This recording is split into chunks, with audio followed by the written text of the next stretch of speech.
forefoot running is safer on the feet than heel strike running is that it was found to reduce loading on the plantar tissue, plantar meaning foot, by naturally increasing cadence or step rate, which is the number of times that you take with your feet per minute. So essentially you end up taking shorter, quicker steps in forefoot running than in heel strike running. When you take quicker steps when you run, it also reduces ground contact time of the foot, meaning the foot spends less time on the ground and more time in the air, which also means the contact of the foot with the ground is so brief that many impact forces are barely produced, if not produced at all.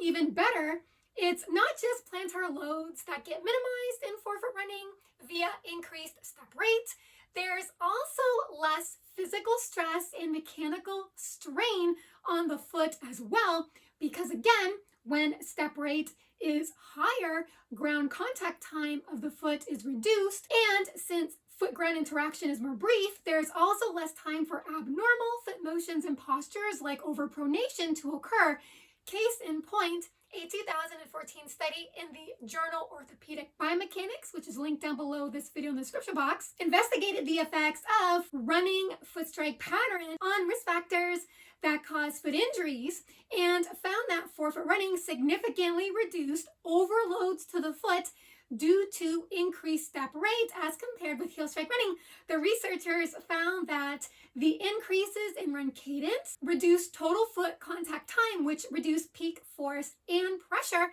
on the foot, especially at the heel, and force and pressure time integral on the midfoot was reduced as well. What specifically makes increased run cadence engaged by forefoot striking so effective in reducing total plantar loading is that just before the forefoot strikes the ground, there's reduced foot inclination, which is also known as less ankle dorsiflexion at touchdown.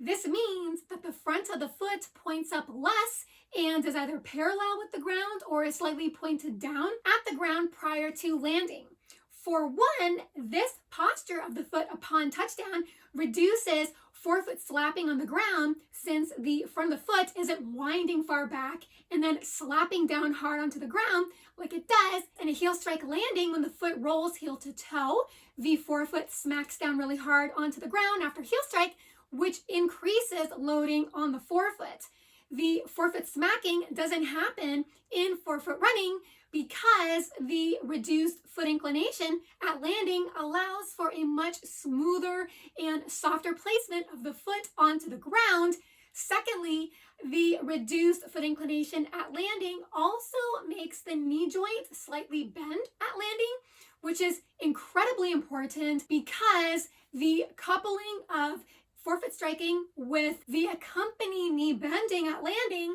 allows the foot to land in a safer position relative to the body's mass, such that the distance between the upper body and the initial foot strike position is reduced. What this does is it reduces the amount of time that the body spends braking with the stance leg, which also eliminates the burst and collisional impact that's produced at heel strike, because in heel strike running, there's more foot inclination at landing, meaning that the forefoot has to lift up really far back to allow for the heel to strike the ground first, which causes the knee joint to unbend upon and at landing, which essentially pushes the foot to land farther away from the center of mass, which is the upper body, and elongates the distance between the upper body and initial foot strike position. Now, what good does this do? It doesn't do anything at all. All it really does is cause the mass of the body to ram into the stance leg and break with the ground for a longer period of time, which sets off a shock wave of impact and compressive loading that is very hard on the feet, along with the shins and the knees, as well as the lower back. The videos that I did on all of that is also linked down below this video in the description box. Thirdly, when cadence is higher, there's less vertical excursion on the body, which means there's less bouncing up and down of the center of mass. This was found to reduce the magnitude of the vertical ground reaction force and reduce the downward force on the foot as well. This is why forefoot runners report feeling lighter on their feet, because they are, since there's really no excessive levels of heavy impact acting on the foot. So the take-home message is that foot strike pattern and foot injury in running are intrinsically linked because there are certainly significant differences in loading patterns and other physical stressors on the foot in heel strike running versus forefoot strike running,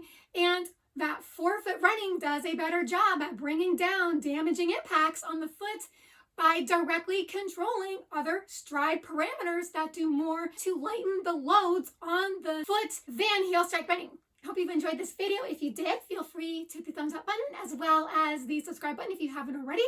We'll stay more informed on forefoot running versus heel strike running, as well as more informed on the health and performance benefits of barefoot and minimalist running. Thank you so much for listening and watching. Have fun out there on the roads and trails. Bye for now.